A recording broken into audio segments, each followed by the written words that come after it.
Welcome everyone. This is the second plenary of the European Health Forum Gastein 2024, Shifting Sands. At this point, you know how it's going. On this side, we have Florence already making his cartoons. We have a newsroom with a Young Forum Gasteiner. You will see that there is a lot of Young Forum Gastein participation in this very important plenary on demographics. Josephine Mousset, who will look at the newsroom, look at all the questions that you have here and have online. A little bit of housekeeping for online viewers. The Slido can be found next to the stream. For the on-site audience, you can go to slido.com or the QR code and use the keyword #Dune. Look out, however, for any sandworms that are coming your way. I am Lisa Lehner. I am a veteran Young Forum Gasteiner. I'm a health researcher and I'm an NGO health programs director. But really, the reason that I'm here and not Ilona Kickbusch, for instance, is I think because I have a bachelor's degree in sociology and demographics, and so they felt like I might do quite well on this.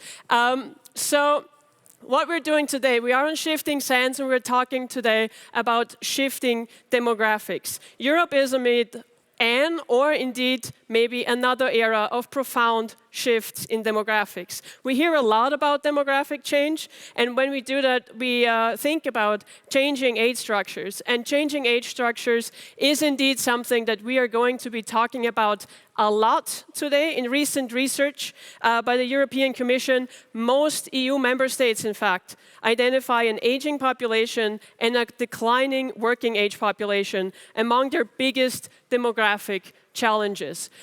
But today, it's not just about biological processes, about medical processes. They're also concerned about migration, sustainability of welfare states, increasing health needs, particularly mental health, and not just because and as a consequence of the COVID-19 pandemic, and about issues and worries around long-term care. So what we're actually talking about is different drivers and dynamics that affect the social makeup and very much also the fabric of societies today. And the lines of change that we are looking at are intersecting, leading to compound challenges. No ministry, no stakeholder, and as you will see, no country can actually tackle alone.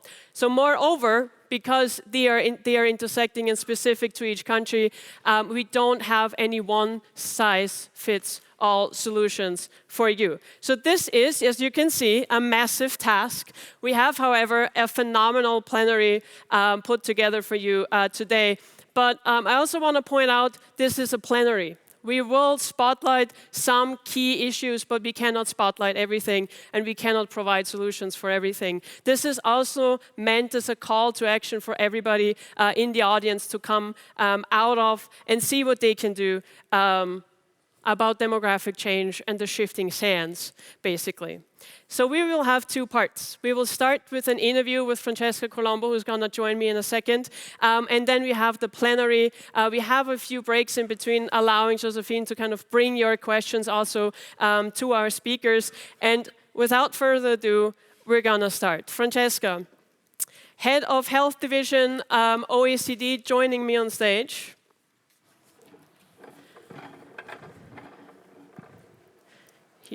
Here.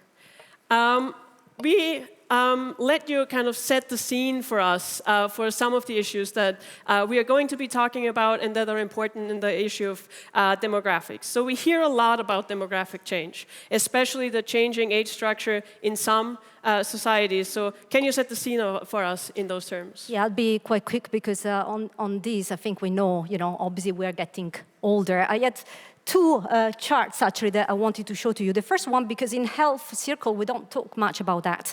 But what is driving really this aging of society is a dramatic drop in fertility that we have seen not just recently, it's throughout many decades. And I was looking at the data even in the 1960s for European and OECD countries, the fertility rate was already below the replacement rate, so the number of child that a woman needs to have in order to keep population at the same level. So there's been a little bit of a rebound around the early 2000s, but then it's really going down. And the other things which this graph shows is the mean age of first childbirth and the mean age of childbirth. So here, obviously, implications for having more older people into societies, but I think there is the issues also of women's health. With the delayed in childbirth, what does it mean, for the approach to women's health? Yeah. Mm-hmm. We have, I think, a second slide for you on this issue. Yeah, that's a very classical thing, but it's really, this shows how we're gonna find ourselves with a super aged societies. And this graph shows when, for people that have reached the 65 years old, what is gonna be their life expectancy, measured here from birth. In different countries, and we see that in a large number of countries, for women at least, by 2065, we're going to have life expectancies which is going to be above 90 years. Actually, for about 2/3 of the OECD countries, life expectancy for women is going to be above 90, and it's really like the implications are quite profound. So this is just obviously, I mean, we know it, but I think the point is that we're going to be dealing with not just an aging society, but a super aging societies. So what are the effects, and we have another slides on this, on health and social systems and welfare systems with the realities of that super aged society? Yeah, I wanted to show a few things here. We'll talk about the health issues, obviously, of when people get older, but workforce, because I think that has been also a huge challenge that we have lived through COVID, and we keep on saying, obviously, we know we don't have enough doctors and nurses. But what I find it interesting is that we were just not preparing for the demographic shift even earlier. This graph shows the increase in the number of nurses per capita. Oops, go back. Yeah. Doctors per capita and the population age 85, and this is since year 2000. So what it shows is that the increase in the number of doctors and nurses per capita has just not kept pace with population aging. So we have not prepared our health system for a shift in demographic, let alone for dealing with a pandemic, with unexpected shocks and so forth. So what it means that basically our health system were under-prepared, and that we're going to be, the gap is actually getting bigger. We're just not training enough doctors and nurses. We have another one on the health workforce, I think. Well, this is, it's not the health workforce. This is more... The general workforce. That's the general workforce, and it's, it's to put it in number, this graph shows different continents.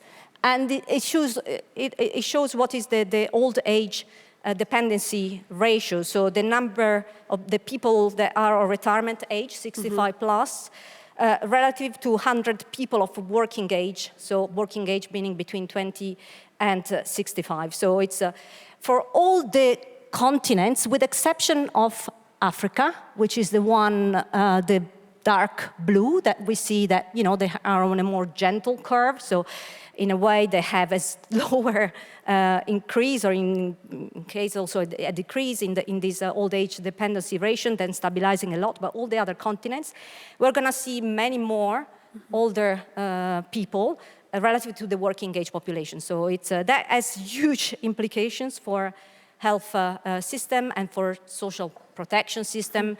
There are fewer people of working age, more competition for people in the labor market. For example, I said we have not trained enough doctors and nurses, but where are we going to find doctors and nurses if there are fewer people in the workplace? Unless obviously we want to massively immigrate. I mean, that's another stories, but it raises efficiency and equitable considerations as well. But I think there is also another implications. Which I think it's important to remember. I mean, fewer working age populations and people, if we keep the current, if you want, retirement age constants, and if we keep the same structure of labor markets, it means actually that our productivity potential is gonna just be dropping also dramatically. So here it shows how aging society contribute to a decline in GDP per capita. For the OECD countries, it's a drop in 8% by 2050.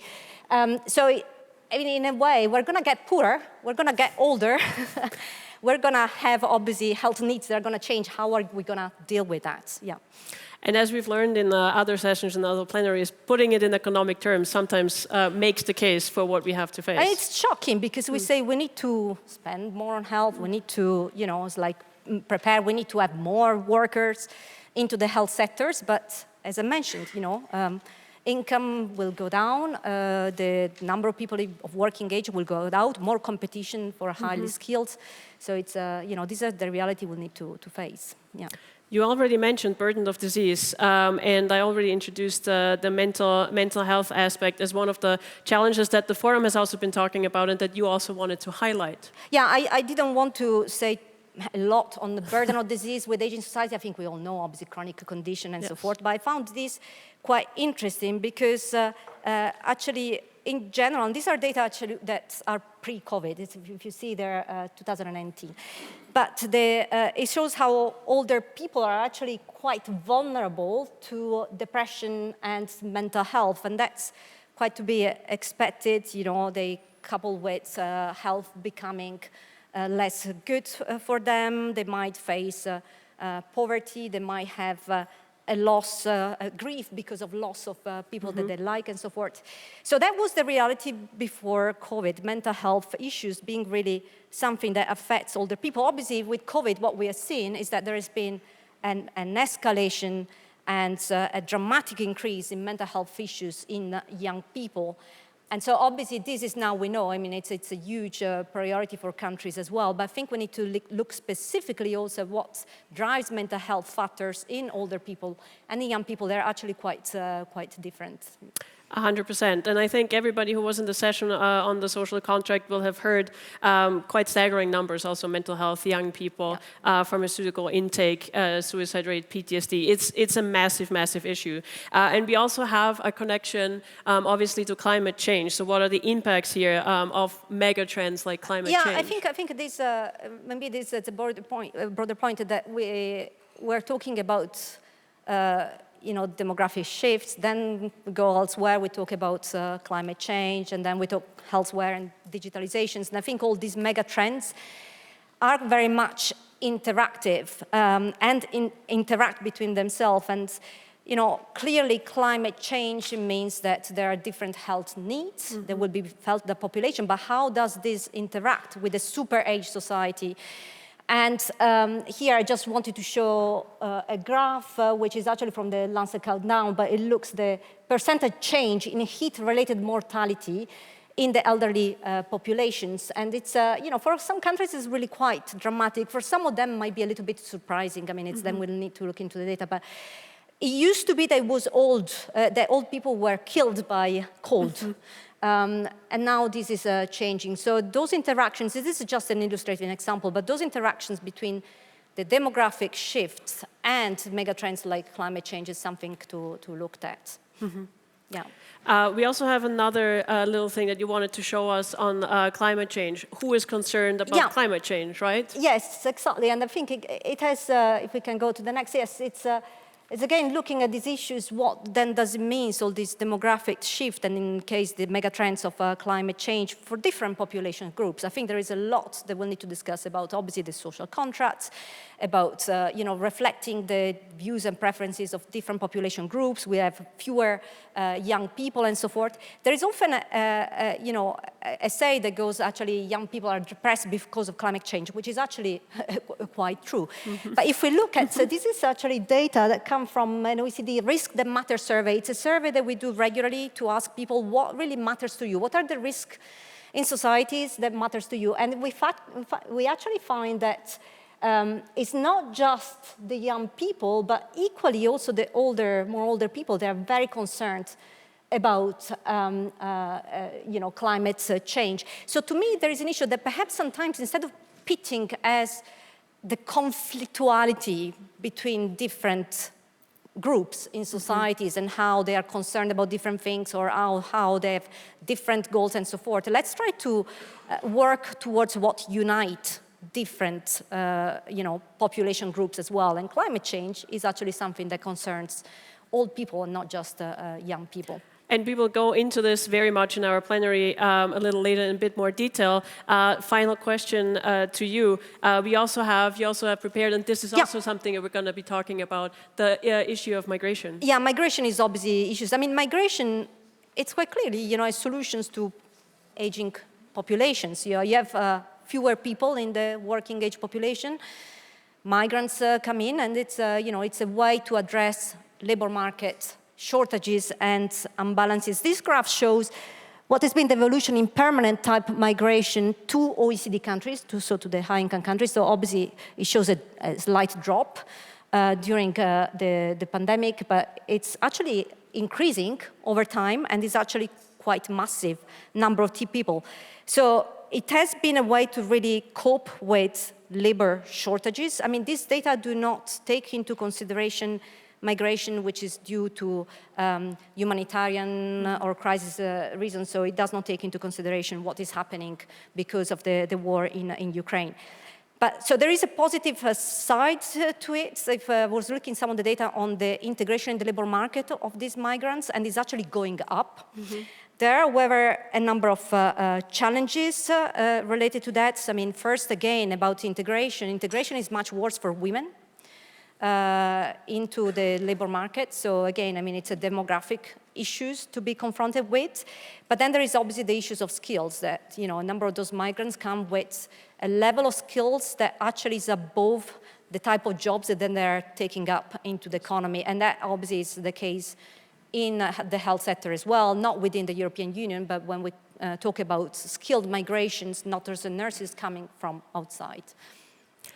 I think those are all issues that we are going to be picking up in the plenary in much more detail. Thank you so much for setting the scenes, giving us some hard facts and data. This is always important, as we know, and also important for you all to take forward. Thank you, Francesca, for coming to us. Maybe a small applause, or a big applause, really. And Francesca leaves us, and a phenomenal further panel is joining us to showcase some of the trends that we just saw in much more detail. So welcome to the stage. Natasha Azzopardi-Muscat doesn't really need an introduction. Director, Division of Country Health Policies and Systems, WHO Regional Office of Europe. Benedetta Baldini, Senior Policy Advisor, European Social Insurance Platform, and also another young Gasteiner. Pia Hollenstein, board member of the Swiss Senior Women for Climate Protection, and last but not least, Syrine Rekhis, president of Voicify, European Forum for Youth with Lived Migration Experiences. Give them a quick hand before we go into details.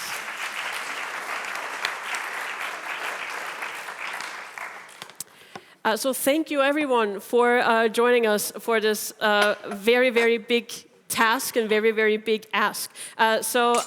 I'm basically asking you all to reflect a little bit on what you just heard from Francesca. And we're starting with you, Benedetta. What are some of the implications from your perspective from the social insurance platform on public services, health and social systems?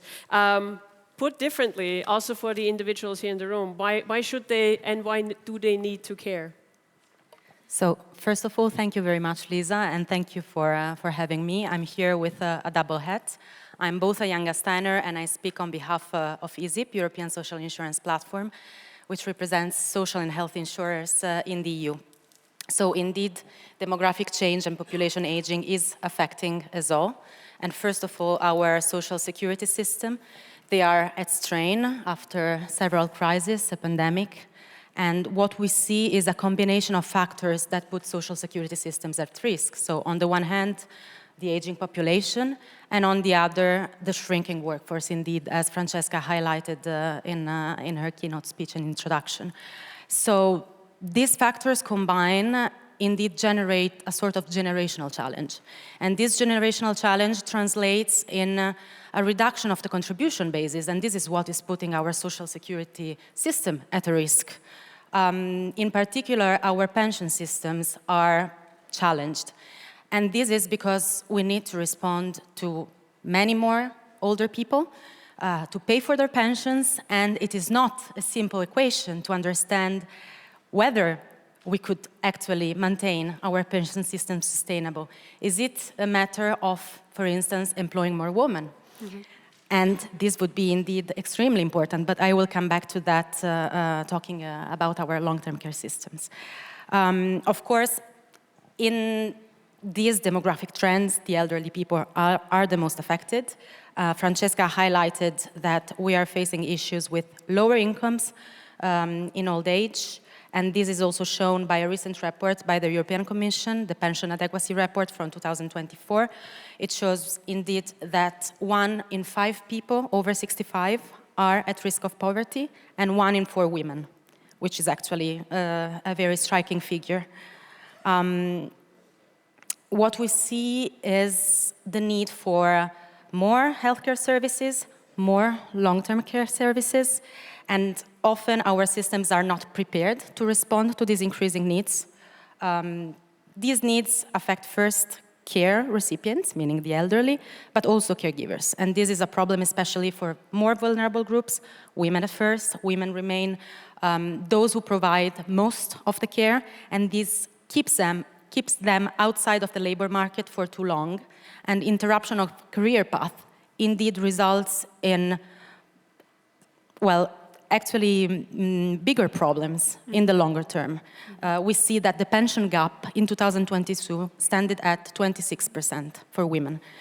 So being a woman myself and being a young person, these generational challenges are actually very concerning for me.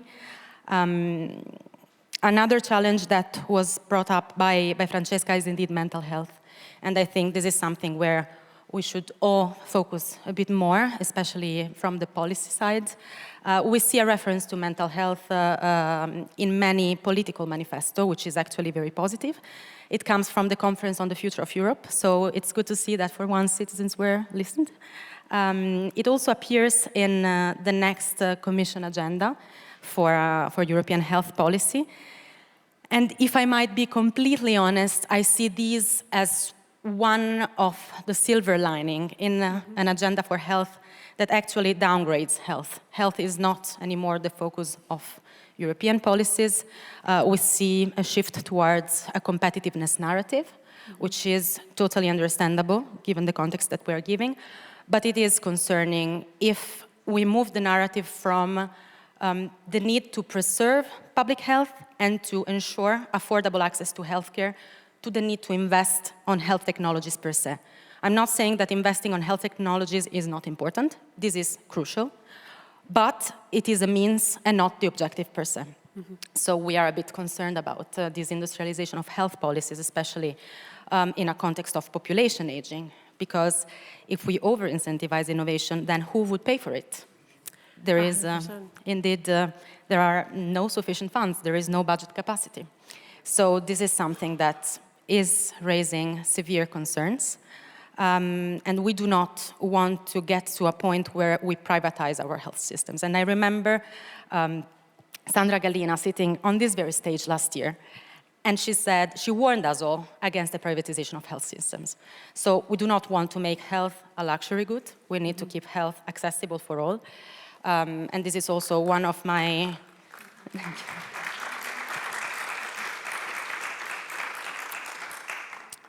This is one of our main concerns. It's a concern for our members. It's a concern for me as a person.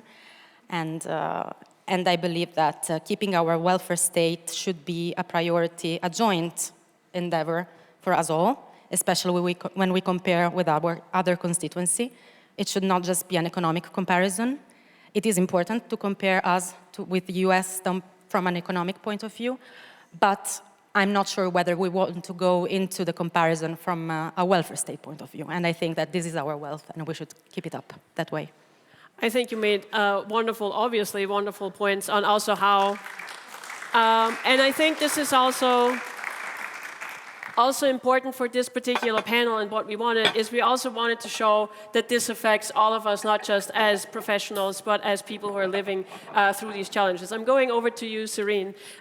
Very much migration, and Francesca has also brought this up, is a topic, and it's always used sometimes as a measure to actually counteract these issues. What do you think? What is your position on these issues, also reflecting on what Francesca said? Thank you for the question. So I would also address a little bit of the implications, actually, and then migration as a solution and how we are responding to it, right? So I think when we ask the question, the implication of demographic changes, including migration on the services, I mean, here it's crucial to also look at what does it mean, service? Actually, service means what the institution in the social contract or the government will give to the people based on the needs, right?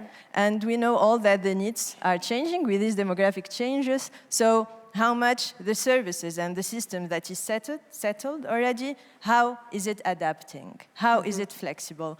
And sometimes we are afraid of this flexibility, but then in this context where we lack of flexibility, more flexibility would lead to more stability, actually, because we will screen the reality, we will get to know the different needs that change with demographic changes, we will get to know these populations, and then we can give a better service that answers the needs.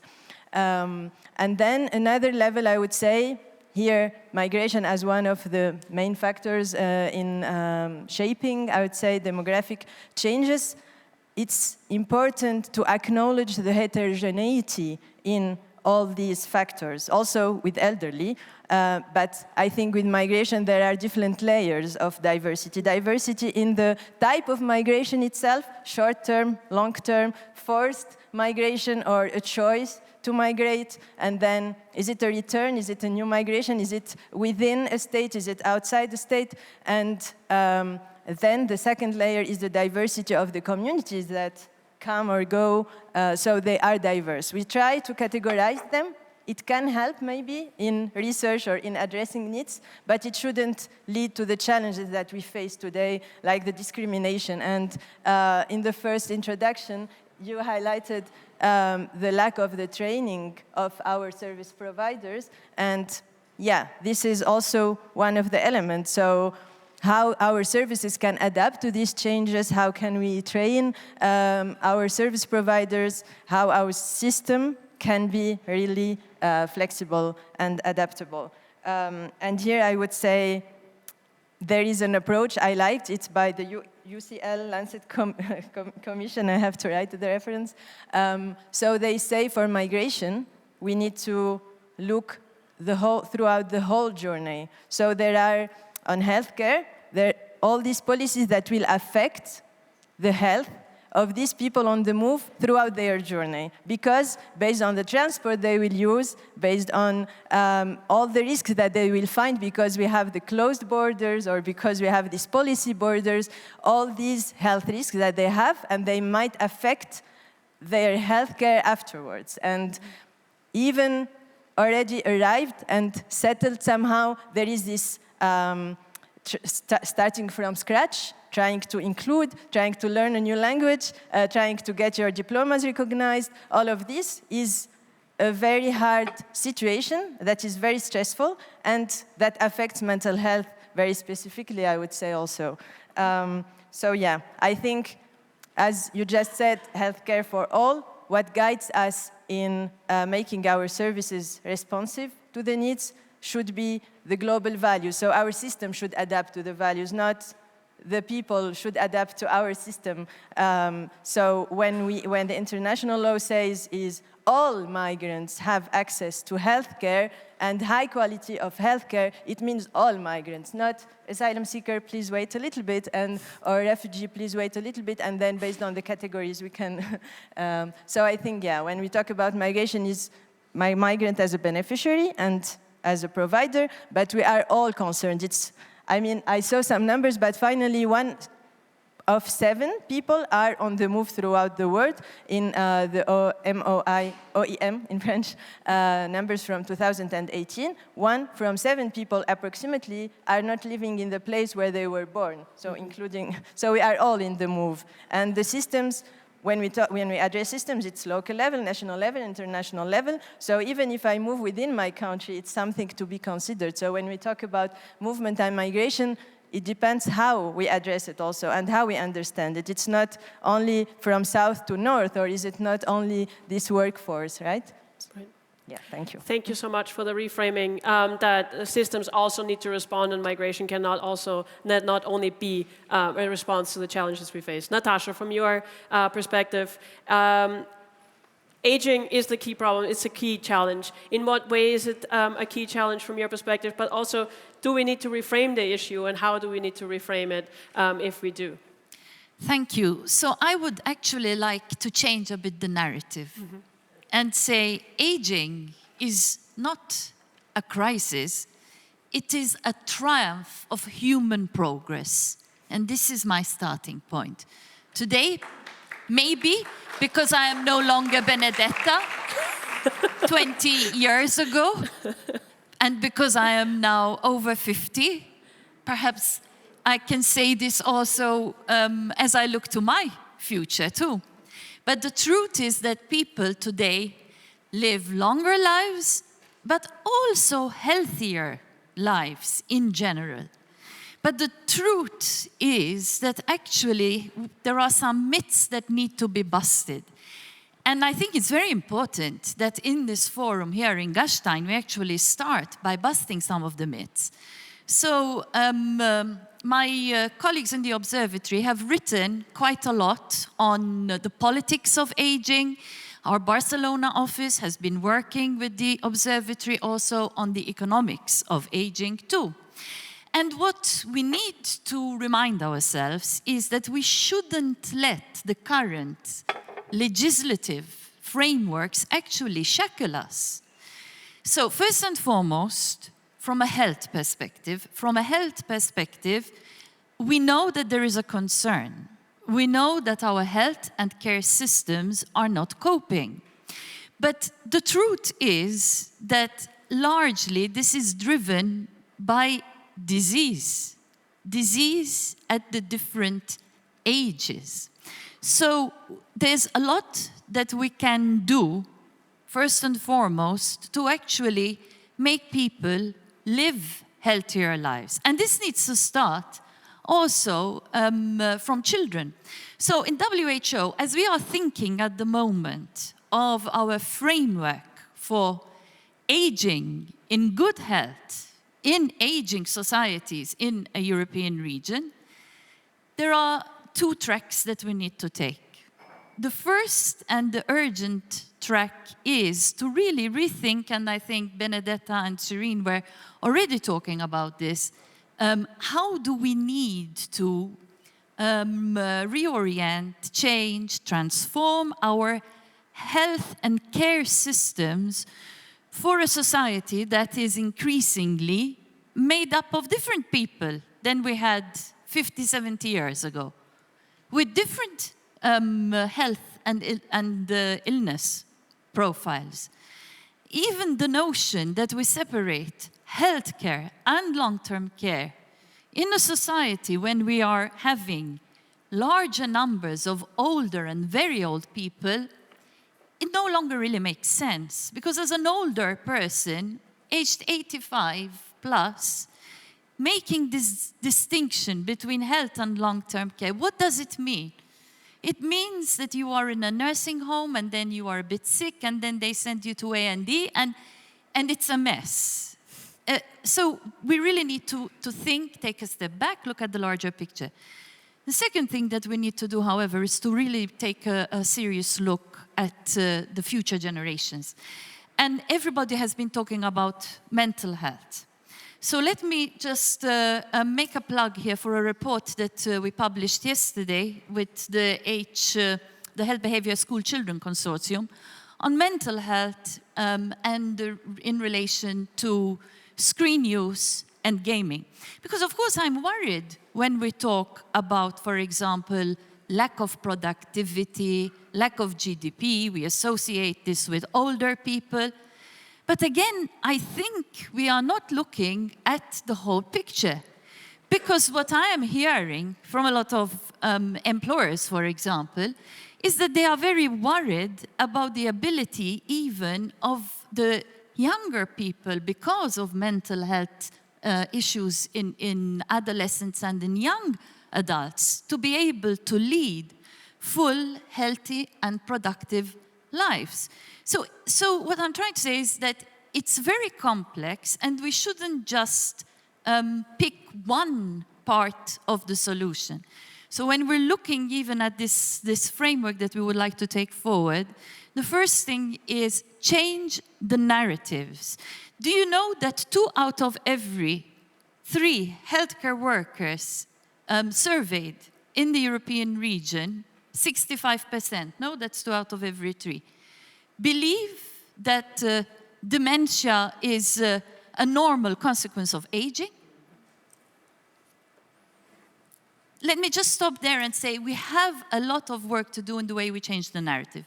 Prevention, and then, of course, we need to rethink about our care systems.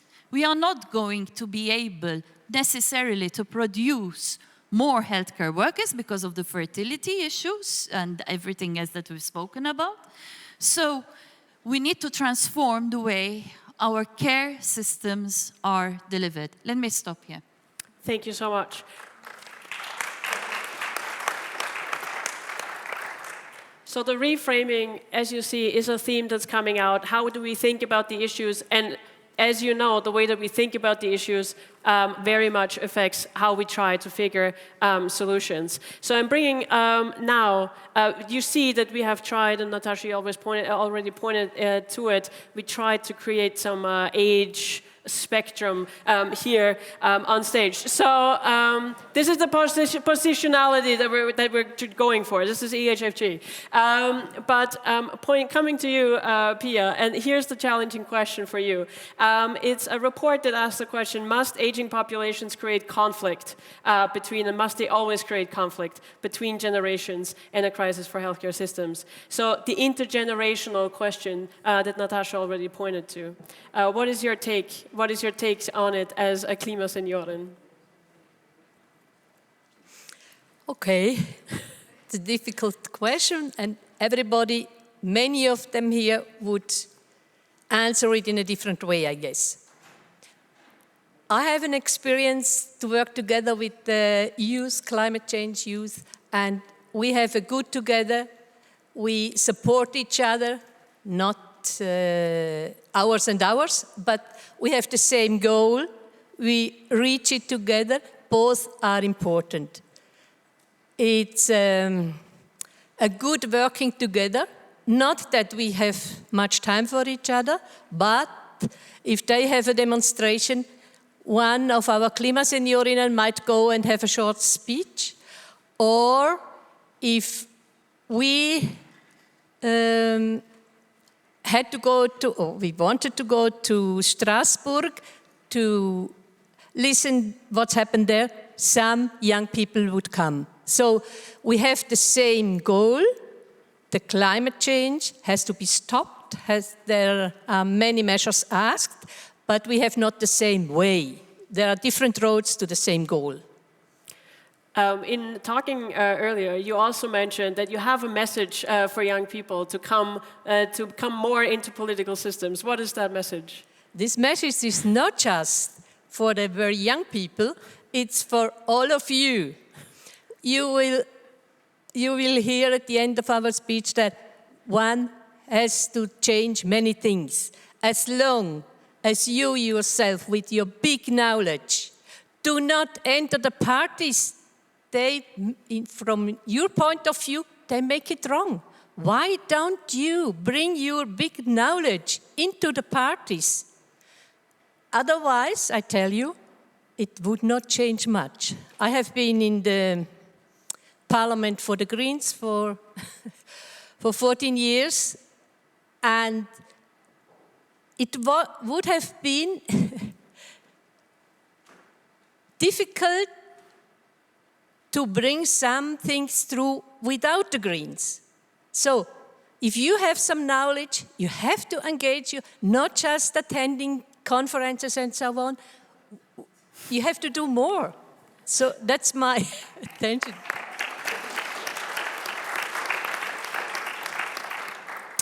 You heard it, don't just attend conferences. Next year, I want a demonstration at EHFG. Syrine, what do you think from that side? Go into parliament, go into politics, as kind of from your positionality also as a younger person. What do you say to that? Yes, absolutely. So I think, relating also here to demography in general, I think people who are part of the society should be represented as such in the decision making. So if youth is part of the society, they should be part of the decision making. If people with migration experience are part of the society, then they should be also represented. Then the question is how they are represented. And here in the morning there was a session about the role of the civil society here. And I think this is one big role already, to be engaged, to be and engage in the civil society. And then also being in the civil society, there are a lot of challenges for youth to participate. And in Voicify, we conducted a consultation in EU with different organizations that are youth and migrant-led. And we came up with many, many challenges that they face when they want just to be active citizens in the society. So we published it in a report, and we will always update it. So there are many, many challenges when it comes to youth. How decredibilized can they be? Or if you have a certain experience, maybe you will be called for expertise only for that field. So if you have a migration experience, we only call you when we want to talk about migration, whatever other expertise you have. And then, apart from the civil society, I think there is a lot of work to be done in institutions. So the participation should be institutionalized. So how we ensure and guarantee effective, active participation of youth, and of youth from different experiences and of the different parts of the society. Here is the question, because civil society, inviting civil society, sometimes when there is something to do or we decide on which participatory approach we use, this is not sustainable.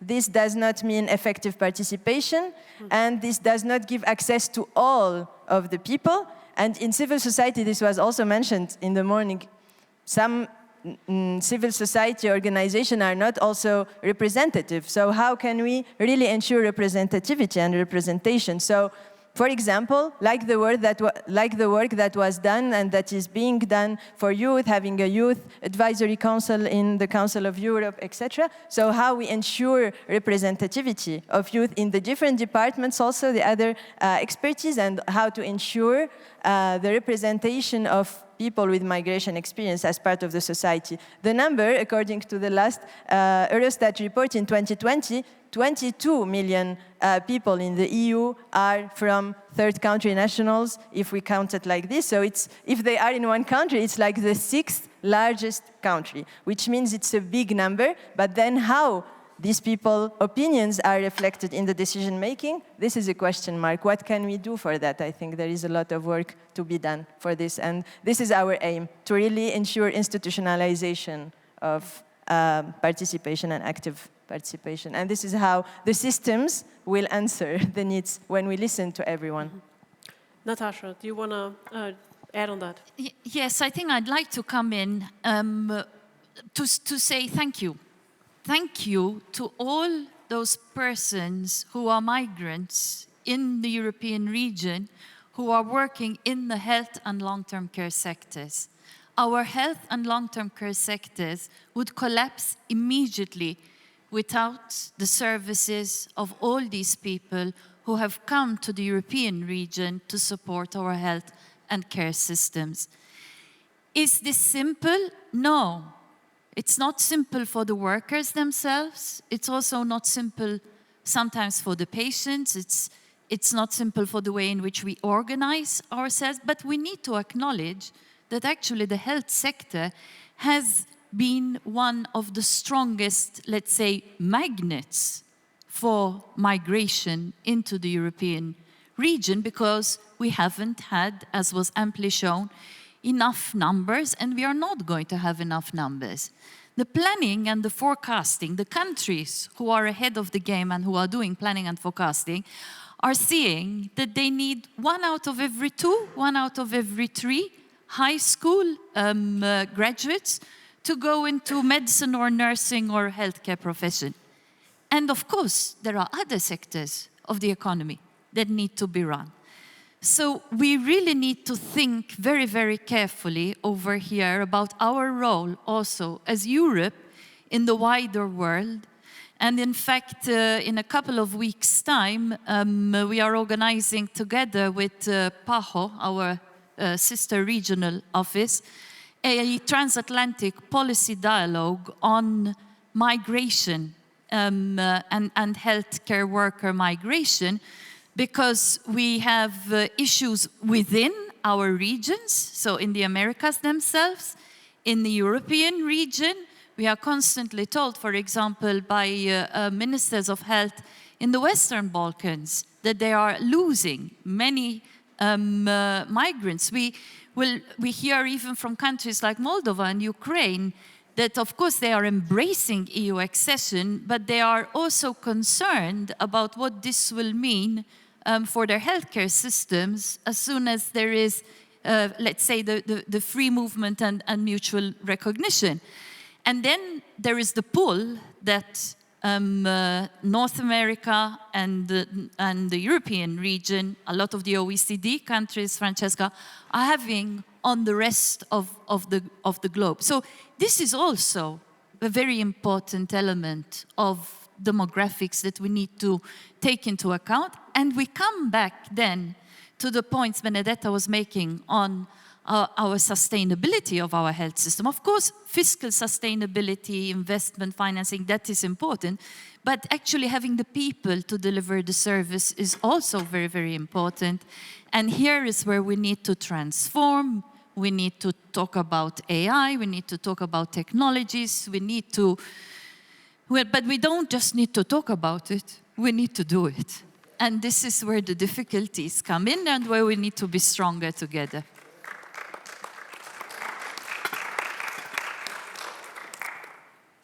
Are you okay to change this up a little bit? And I want you, since we're on the issue, and this is an incredibly important issue, we talked about, you talked about migration and how to change and reframe the narrative, not just from as a solution, but also the reception, heterogeneity, flexibility to that heterogeneity. Migration has a multitude of effects on the countries that are receiving them, but also on the countries that are left, as Natasha just said. What, from your perspective, are the important issues here, and what needs to be done on a EU level, on a global level? Yeah, thank you for the question. I think looking at this question from a national perspective and then from a global really differ.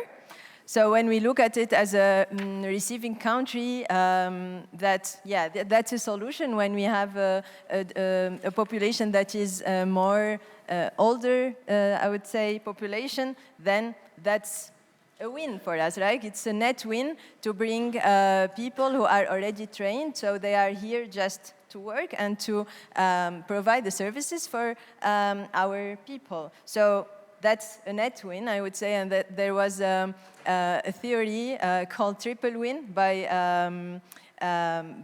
Hansen Peo. I can invite you to have a look at it. So I think from a national perspective, yeah, we can say that works, that's a solution.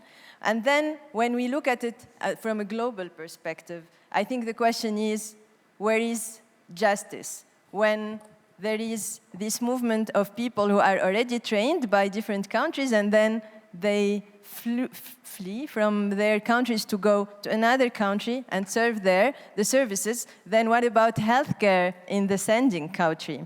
And here I think it's important to also consider history when addressing this question, because in different countries, in post-colonial era, which is the last decades in many countries, for example, in Africa. So it's evident that these countries are still lacking resources, they are still lacking stability, social economic stability. So it's very natural that people will be attracted to go work in a place where you can get better opportunity, I would say, better financial stability. So when we look at it, yeah, that's natural. So when we think about our solutions on EU level or national levels, I think wearing the lenses of the global justice is also very important. There is already a code in the WHO saying that every country we shouldn't as a country bring people from a country that lack healthcare workers, right? So I think wearing these lenses is always important to address this issue, I would say. Thank you. Heavy stuff, big challenges, and this is the moment for a little bit of a break. Floris, do you have a cartoon for us to give us a bit of a meta perspective on what we've been talking about?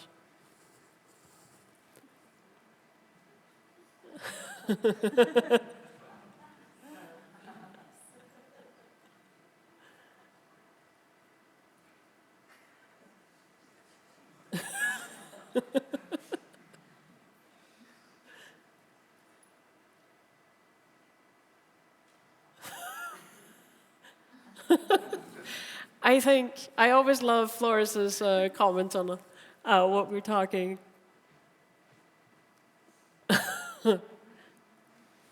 On what we're talking about, it gives us a little bit of a look in the mirror.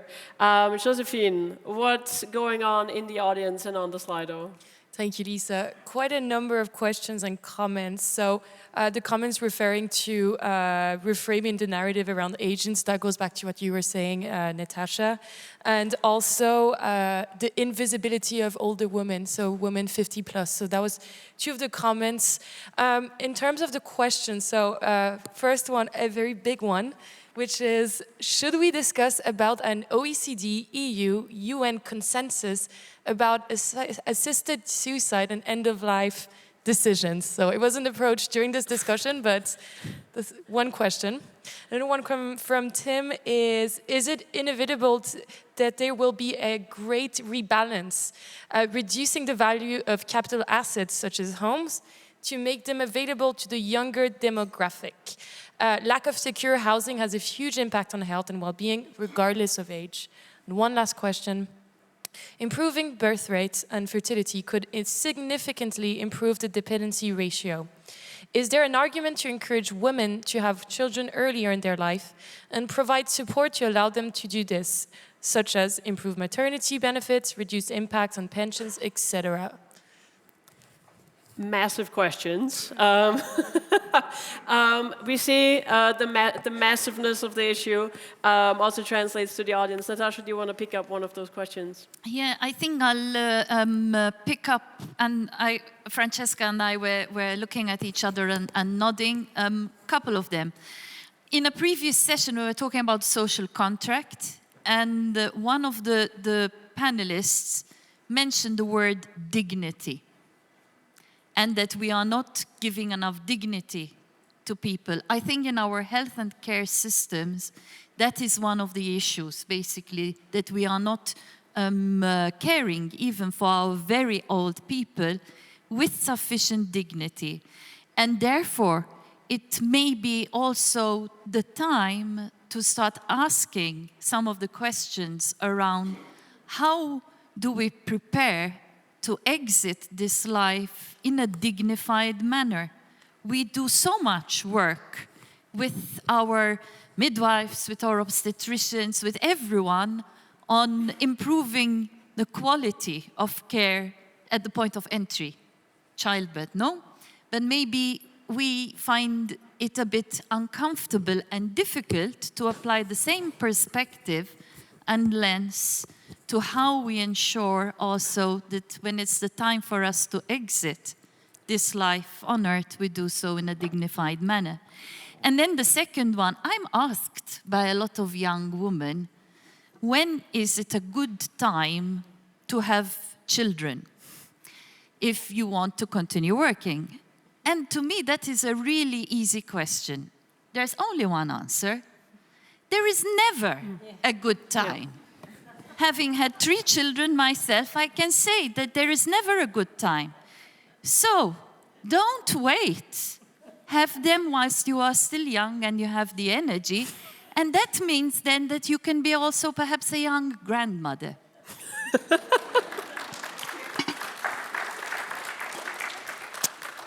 Benedetta. Yes, I might also build on the last question and, as well. I thought so. So I completely agree with Natasha. It is a tricky question. I believe that having services that can support women is the only way to actually encourage young families to have children earlier. So what we need is childcare and long-term care services. From an EASY perspective, our members are completely devoted to trying to provide these services in the most adequate and appropriate way. I think that there is a strong need for reforms, and I do agree, long-term care and healthcare are strongly integrated. There is no separation between the two. But long-term care system, integrating healthcare system, need to a certain extent to be reformed. And what we see is an effort from social security institutions to modernize.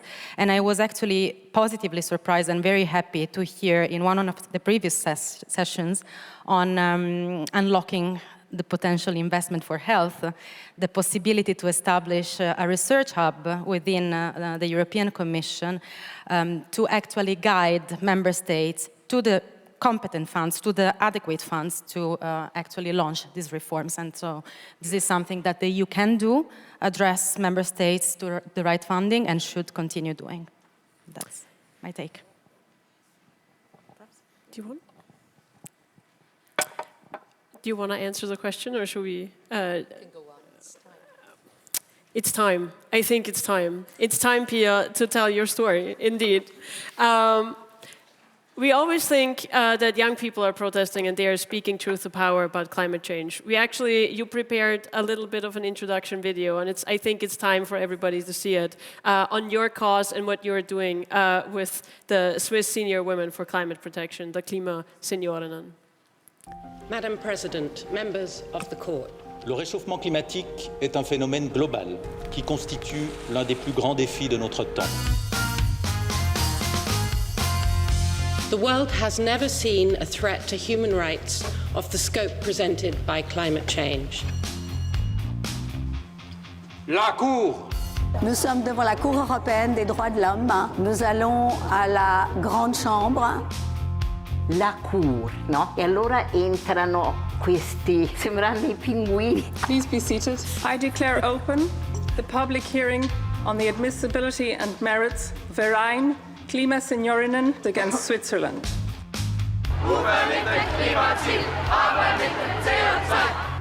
La nostra nazione fa poco o niente per poter migliorare la situazione. Quand il fait chaud, à partir de 30-31 degrés, je ne peux plus sortir du tout. Ich nehme es als sehr bedrohlich wahr, in diesen heißen Sommer. KlimaSeniorinnen kommen jetzt in die Schweiz, jetzt geht's los. Jetzt wird auf Windjackenenergie gesetzt und das Kälber-Ozonloch zugetötet. Das ist unser Ziel, dass die Schweiz endlich verpflichtet wird, Klimapolitik zu verbessern und voranzutreiben, schleunigst. La justice peut-elle apporter une solution à cet immense défi? We'll miss a brief and rapidly closing window of opportunity. La formule magique n'existe pas. Wir sind die Generation, die ganz viel zum Klimawandel beigetragen hat. On prend nos responsabilités et on continue à les prendre, puisque voilà, nous sommes âgés et nous continuons à être militantes. On va gagner, c'est sûr. Je me dis, voilà, ils vont avoir un petit tapage de doigts.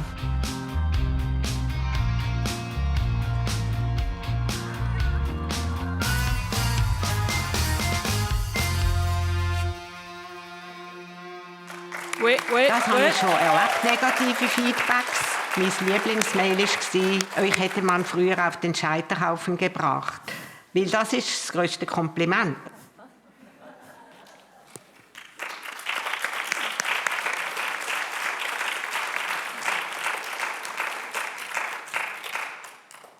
Pia, it is time. You did actually win. Tell us about what you did, what the process was, and also the consequences. What came of it? Yeah, I could explain you 1 hour now. I make it short. Okay. Somehow the start was in the Netherlands, one NGO, one suitcase because an NGO sued the national government and they won. Because of that great thing, Greenpeace in Switzerland asked themselves, how can we sue our government? And it wasn't so clear from our possibilities, so they found out they gave a big research to the responsible lawyers, and they found out Switzerland is not doing enough in different points. No, leave it, otherwise I'm too long. And one chance to win a case in Switzerland is it has to be a group who is more affected on the heat wave during heat waves. Otherwise, we could not win. That was the reason we founded a local, national NGO of older women over 64. We founded that NGO and we brought the first claim to the Federal Council. We went through all the national courts and finally we ended up in the Human Rights Court in Strasbourg after 8 years. So that was because we lost in the Switzerland everything, so it was a chance for us to go to Strasbourg. We are women only because we are much more affected during heat waves. Many researchers tell you that. The pictures we saw in the beginning, it's not divided into men and women. The new researchers must be done, divided, how many women, how many men. It's going on, but the former researchers were not done that way. Still, it's proof that elderly women are more affected. That's why we are a group of women over 64, founded 8 years ago with about 50 women. Now we are a group of 3,000 elderly women in our NGO. That's quite something. Anyway, we went to Strasbourg first for the listening, for the public hearing. That was one of our success. One success was we were accepted. Second one was the case was decided in the big chamber. And the third success was already there was a public hearing. So 1 month later again, that was this year in April, the decision became public and we nearly, not 2%, nearly won every point. We didn't expect it so much. But our great juridic team, how to say, they were so clever. We had also good lawyers who had been working with the Dutch case, who had been working with other climate change cases. But our claim was special because it was the first time in the world that we asked, is it a human rights violation if the one government the one of Switzerland in our case, doesn't do enough to stop climate change. And it's clear, it's violating human rights if the government doesn't do the duty. And Switzerland, you know, we are not in the EU, but we are member of the Council of Europe. And the Council of Europe built this court after the Second World War, so we belong to that court. It's not that for us, we are one part of it. It's not that a foreign judge would decide something about Switzerland. But the political right in Switzerland, of course, is telling, oh, we shouldn't, a foreign court cannot tell us anything. So that's the problem now. There was a promotion in the parliament saying Switzerland is doing quite a lot. We do not need to do more. That votation became a majority in parliament, and that's a big problem now. Later on, the government said the same. Let's say those in the government, there is also a majority who likes to have it like that. The socialists in the Regierung, in the government, they are in a minority. Socialists, Green are a minority in the Swiss parliament. That's why it came out like this. But the rule is 6 months after the publication of the judgment. Yes. Switzerland has to report to the Council of the Ministers what we have done. First, what do we have to do? We have to put higher goals than we had, because the lower goals we had were not compatible to the Paris Agreement. We had lower ones because of our conservative parliament. And those goals we had too low. We didn't take enough measures to fulfill those low goals. Now we have to make higher goals. We have to make big measures to reach those goals. And we also, that's the decision of the court, we have to present a CO2 budget. What is it, a CO2 budget? That means each country, also Switzerland, now it's on the paper, we have to tell to the public, it's a global budget we have to survive. It's known how much CO2 can be bring to the area, how to say. Sorry for my English, but you might understand. And Switzerland now has to tell, has to public how big our cake part from this whole cake of the CO2 worldwide, globalized, how big should or is allowed to be our piece of cake. Of course, the piece of cake we use now is much too big.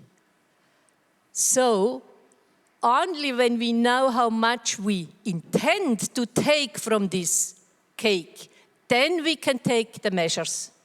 But our government is not willing to do a CO2 budget. So, half a year later, the government will write to Strasbourg, oh, we are quite okay, we do enough, we are not willing to do more. That means we have to wait now what the Committee of the Ministers will answer. They will answer, I'm sure. It's not enough because of this and that, because the judgment, they wrote it down very good, why we didn't do enough. So that means we have to wait. We have to make more pressure, but not just the KlimaSeniorinnen. There we have a big support from the universities and from renovated climate researcher and so on. We'll see. It's open yet.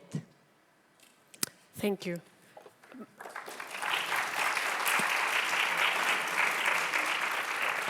And I think moving now into, as we're nearing the end of the session, moving now also into some of the solutions and maybe also your take-home messages.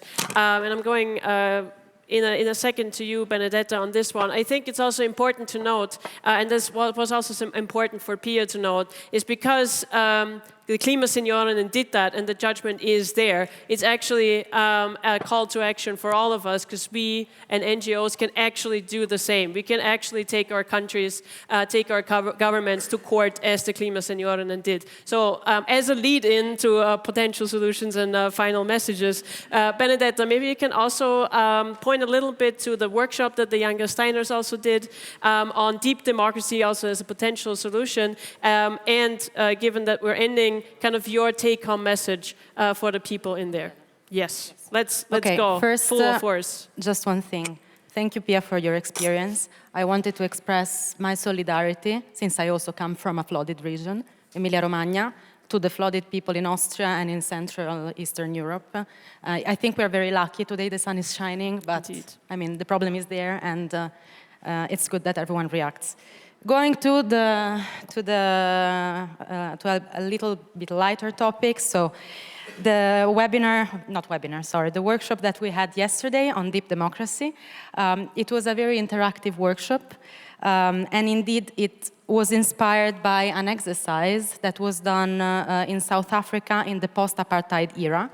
And the objective was to make sure that everyone can have a say. So basically, we started from a controversial question in order to open the debate, which was, is it worth giving the floor to everyone around the policy table, even to those who have controversial views? And of course, people started to debate, and the exercise was trying to say no, to object in a respectful and in an assertive way to what your fellow group mates were presenting. And the second part of the exercise were a sort of put yourself in the other shoes exercise, trying to understand the reasoning behind their mindset. My takeaway from the workshop is that even if sometimes it is different to relate to those who have different opinions, what we did as Young Gasteiners, we went immediately into solution mode. So we tried to find a common understanding to build on solutions. And I think, and here I want to actually go back to the initial speech that we had from Clemens at the beginning of our Young from Gastein, and I would like to thank him for having us here, when he told us, react to politicians. Just raise your voice if you want to make the change. And I believe that what we proved, trying to find this common understanding, show an openness, a flexibility of thought that goes against the dogmatism that sometimes we see in the political arena today. So that's my main takeaway. I was happy to talk to many of my fellow Young Gasteiners and to see open-minded people with whom I could exchange. And to the audience, what is your big take-home message? Also going through this Young Gastein Forum and everything that you've heard. So my big take-home message refers to what I said at the very beginning of this panel, and it would be, let's put sustainability first, sustainability of our welfare state. Preserving that means keeping people healthy and also economically active. So it's a double advantage. And for politicians at the EU and national level would be just run a sustainability check in all policies you do. That would be the most important thing. Thank you.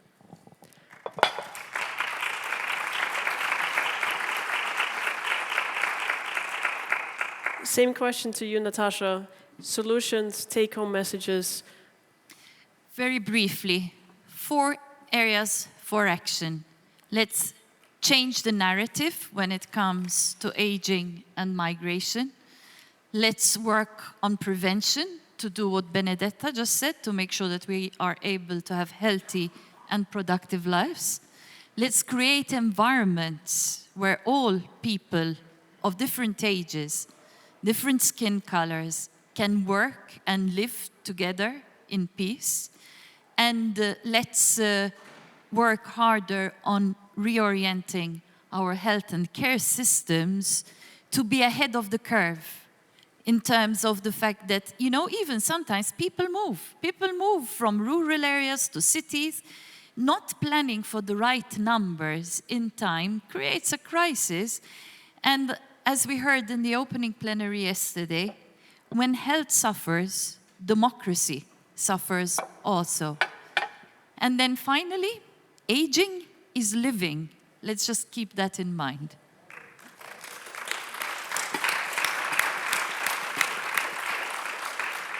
Syrine, what do you want to leave us with? Okay, many things. I will summarize them in very few bullet points also. I think that democracy is not a result, but also a journey. So I would say not to leave anyone behind. I would say participation. Let's make demographic changes reflected in decision-making and give a voice to everyone in an effective way. And to also comment on what you just shared also, I agree with you. And I think, let's think of the lenses we are wearing when we are sitting in our chair doing our work, whatever is our position. Let's think, what lenses are we wearing? Because how we address things will affect how we make things work or not work. So global justice lenses when we think about solutions for our healthcare system, I would say, and changing narratives also about migration. Migration is normal, it has always happened, and it just continues happening. When we call it a crisis, it becomes a crisis, but migration is normal, and we are all concerned by being on the move. So yeah, that's my message. Thank you. And finally, Pia, what do you want to leave us with? What should everybody go out with? Yeah. Before, I forgot to tell you, our last success was also in that case that in future, NGOs are allowed to go to the Human Rights Court if they complain about the climate. That's very new, that's very important for local NGOs. And this court, the judgment is valid to all the European countries, not just for Switzerland. So the best would be governments would check it and then they would realize what they have to do yet, and not waiting for NGOs until they have their climb in the country. But my message, my credo actually is, I was in the panel before, we talked about the social contract, and my credo is a healthy future is only possible in a healthy environment. We didn't talk a lot these days about this, and I think that's quite important. We have to realize more than we did so far, the climate crisis is also a healthy crisis, a health crisis. And I have 5 short points you can implement in your country, in your governments and everything. I'm going to mention these 5 points. We have to take to account a climate strategy for the healthcare sector must be prepared for a global temperature rise of 1.5 degrees. It will come. And one should have now a strategy. Second, a climate and environmental pact must take heat waves into account. It's not done yet.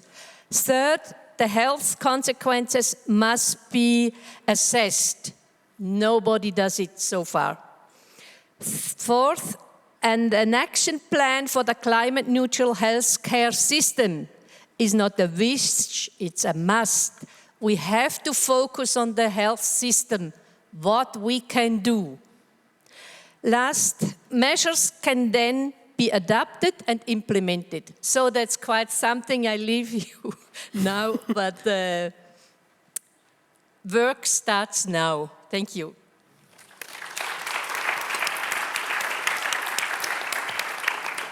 I think that's quite something to leave you with. Work starts now, no more conferencing, go home and do something. Thank you.